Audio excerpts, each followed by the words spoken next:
Hi, it's Fiona Fernandez, independent Stampin' Up demonstrator, and I was making cards last night in my live, and this one I didn't finish, so I finished it off and put it all together, and I'm really happy with that. So I've used some crystal effects on the wave, which is really a bit thicker than using Wink of Stella. Wink of Stella is nice and glittery, but crystal effects has a bit more shine to it.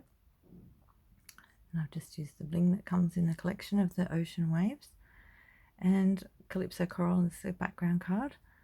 And this is some of the beautiful designer series paper here from the pack, so I just like to do my photos on that. Anyway, I put the front together and then I went, oh, I've put it upside down, look. So rather than cut it up and try and pull it apart, I just improvise and just roll with it.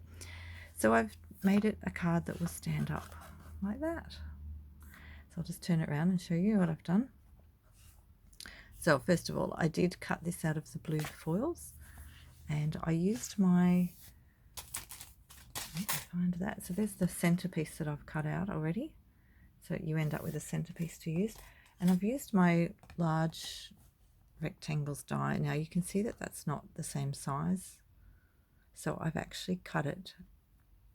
You cut one side first and then you cut the other side. So you only put your plastic plates on your cutter to about there. You can actually see an indentation on here, so where it's gone to, so in a little bit.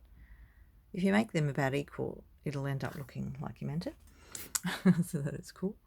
So you can do that little trick with all your square or rectangle dies, any of the label dies, like the ones to put your sentiments in long.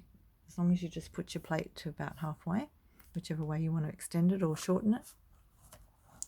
So that was the rectangle die to cut that frame out, and then I just cut it with the trimmer around the edge to make it the right size. I tried to cut it as close as possible to start with. And then I've just put in a piece of the designer series paper on the bottom, like that, and cut it to 5mm less than the size of the card.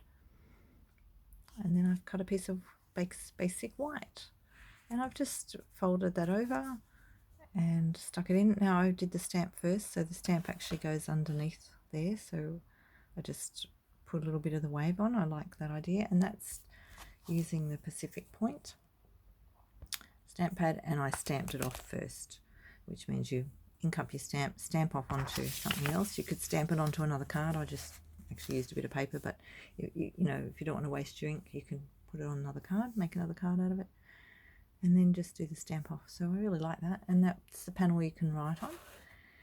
And then once you've written your message, you can pack it all away into the envelope like that. And I've stamped my envelope.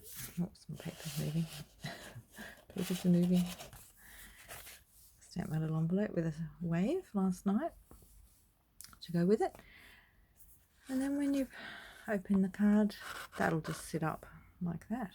And you write your little message there. And then you've got a little card to stand up. So that is my second card from my live last night. So thanks for watching. And if you would like to purchase any Stampin' Up in Australia, I'd love to be your demonstrator. Just look out for my FionaFernandez.stampinup.net. I've got one of my little bits of paper. So that's me there. And I have a host code that I use every month, and you can look that up on the blog. You'll see it on my live last night as well. And it's just underneath my card here somewhere. Just move something. I'll just move something. Hang on. There it is. There's my host code for March. So thanks for watching, and I'll see you all again next week. Ciao.